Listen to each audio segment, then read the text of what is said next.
You're gonna rip your dick off. What? What? If you stick your dick in this vacuum cleaner and turn it on, you're gonna rip your dick off. Why would I do that?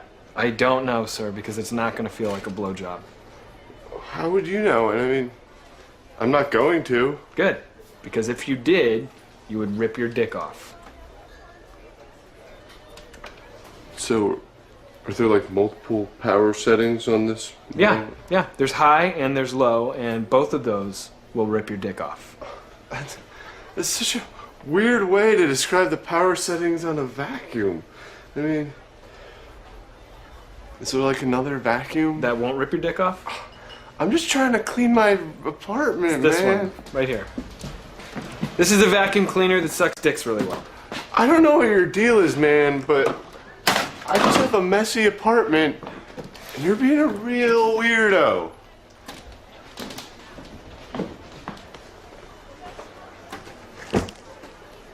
Oh, hell no. I need this. My apartment's dirty. Mm-hmm. $1,400? Watch, this motherfucker still gonna buy it.